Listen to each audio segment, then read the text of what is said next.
I'm Phoebe, and in this video I'm sharing with you my kitchen hacks that I've pulled together from my recent mini kitchen makeover. I'll link to that video below. So if you want to get some good ideas that aren't just boring, they're good ideas to make your kitchen a little bit more special, then keep watching this video. So this is a really easy way to reuse your old candle jars. So I spent a really long time trying to come up with a solution for this because candle jars are such a good idea to use as plant pots, but they don't have good drainage, so plants can't really survive in them. So I came up with this little idea here. Now this is very simple, but it creates a solution for a problem. So all I'm doing is threading this rope through the two holes like this, and so I'm going to place it into the candle jar just like this. And as you can see, there's a small gap at the bottom. Now, why am I doing this? This gap at the bottom leaves space for some water and, most importantly, air.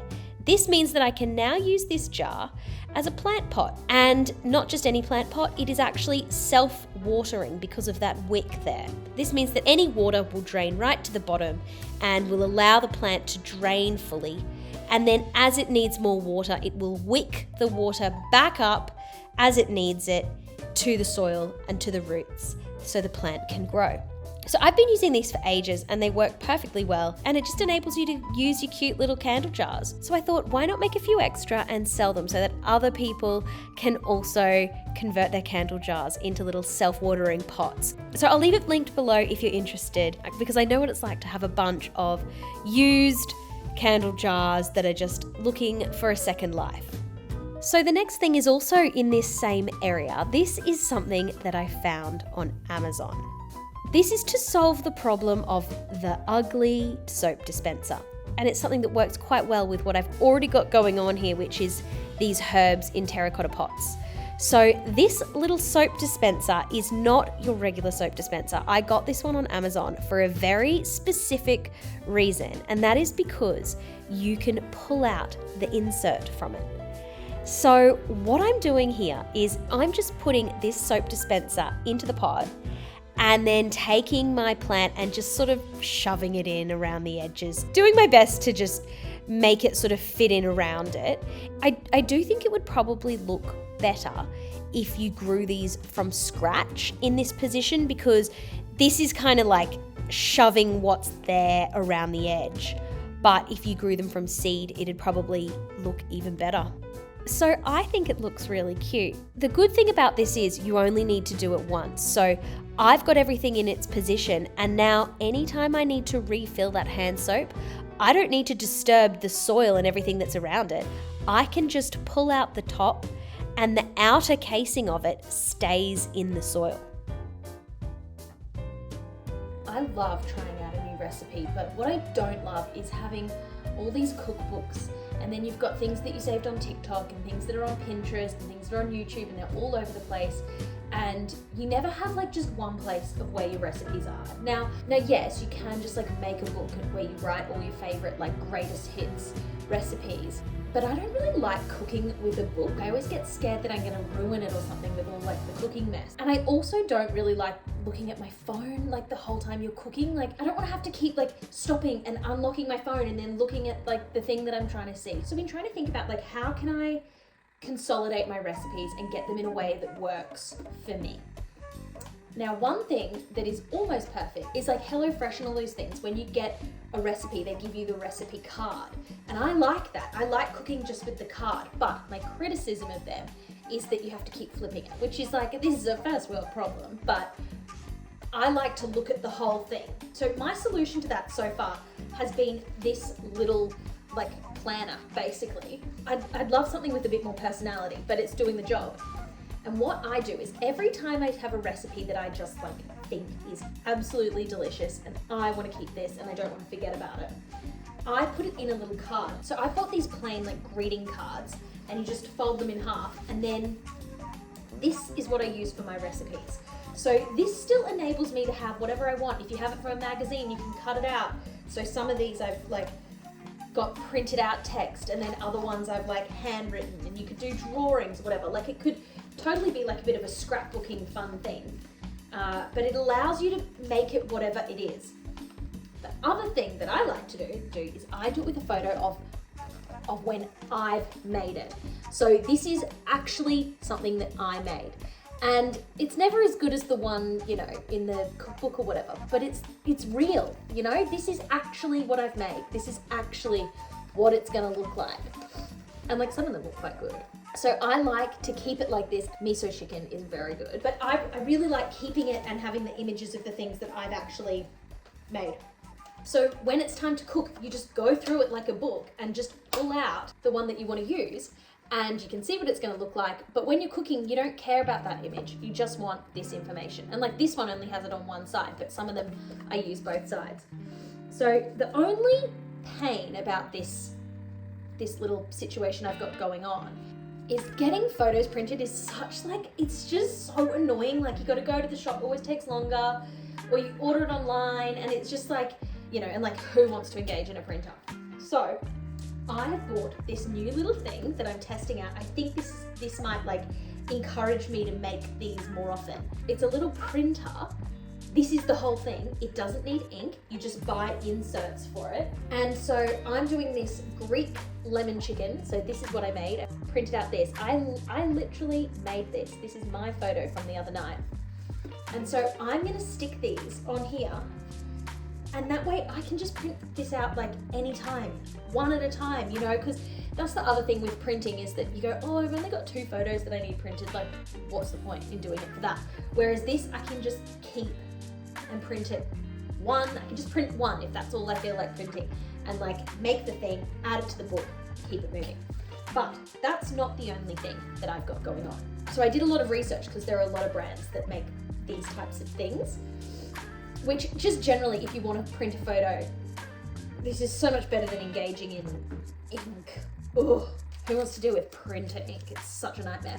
But there is this other thing that this particular one, I'll link to it below, but this particular one also prints circles. So my idea is linked to my spice jar journey. So all my spice jars were like this, and while they do look nice, they don't work for the drawer that we have, and actually they don't even work for me. I like to look at the lid. I like to look above and look at it. So as much as these are cool and trendy, this actually works better for me, and the height of these works better in that drawer. But obviously it's not like an aesthetic look. So my plan, I hope this works, is to use the circle labels that come with this, print off the things I want, replace them on here. Who cares what this looks like, because I'm not going to see this part, and I'm just going to look at them all from above with matching things. And once again, when I get some random new spice that some recipe needs me to get, I can just print one sticker off and keep it moving, you know? So that is really exciting. I'm going to give that a go and see how we get on with it. I just think that's going to work better for me. I probably need to make a bit of a design, but we'll see.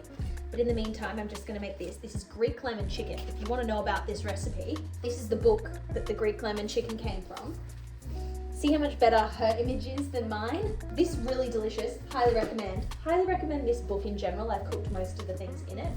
But yeah, instead of having to flick through this book, and especially when you have like food preferences, like I'm allergic to seafood, so that there's just a whole section of things. I'm not gonna cook the fish things, they're useless to me. So I can make my own curated thing in here that's just all greatest hits, you know? And it's all gonna make sense, and they're all gonna be the same size because they're on the same cards. I'll link to these below as well. I do wanna get a nicer actual planner one day, when I find one, you know, when the right one comes across my eyes. The other good thing about these is actually you could do 2 horizontal ones. I might do that next time because this size is actually better for that. But I do like this kind of scrapbooking vibe of this. I like that you can get creative. So that's what I'm gonna do right now. By the way, another quick little one that you may already know, but just in case you don't, when you have a pot like this one and you have done some slow cooking like I have here, you know how your pot gets like so dirty and it's like so hard to clean, but like, you know, it's just like a hard part of life. Here's how you can clean it in a way that's just totally easy. I saw this on TikTok and it literally changed my life. So I just feel obliged to share it, just in case you haven't seen it either. So this is literally how simple it is. Fill the pot with hot water and then add a dishwashing tablet and just let it soak overnight. And then the next morning, literally, it's so easy to clean off and it will look like brand new. Look how good this looks. This pot is probably 4 or 5 years old at this point, and it has had some serious things cooked in it. And you wouldn't know, all because of that dishwasher tablet hack. The next thing is something that might work for you, and it certainly has worked for me. So all I did was remove the door of the cupboard. This is one that's facing away from the kitchen, so you don't have to see the mess that's in it. But to be honest, plates aren't that messy anyway, but it is so much easier to just access them like this rather than having to open the cupboard each time. So highly recommend this. Also highly recommend these new plates that I got. I'll link to them below. This next thing is pretty simple, but once you start doing it, it's hard to go back, and that is putting things in front of the PowerPoint so that you don't have to look at them. I'm mostly using chopping boards, but of course embracing a bit of a lamp as well, and also plants can do the job, and it just hides them away, creates a bit of a vibe, and it's just better than having to look at them, because it's actually not the PowerPoints that are necessarily the worst part. It's all the cords and the cables and everything that come from them. So if you can hide that at all, it just is a better thing to look at. The next hack is something that can just make your kitchen feel a lot more cozy. And I talked about this in my last video where I did a little mini makeover of my kitchen. I'll certainly be including it in my kitchen renovation, which will be happening soon. So make sure you subscribe if you want to follow along this huge renovation journey that we have ahead of us. But that thing that I'm going to include that has quite frankly transformed my current kitchen is lamps. And they don't have to be nice lamps. The lamps that I have purchased have all come from charity shops and been really cheap, and they're not perfect and they're not the best things in the world, but wow, do they make a difference in just making the space feel cozy and nice and warm and a nice place to be. So I highly recommend going out and just seeing what's at the charity shop, and don't be bothered if you don't like necessarily the style of it. You can hide it or disguise it or whatever, but the light is what's most important. Having an ugly lamp is better than no lamp. I really firmly believe that now. And what you notice when you buy an ugly lamp is it doesn't bother you. You don't notice it because you're too busy being mesmerized by the beautiful light that comes from it.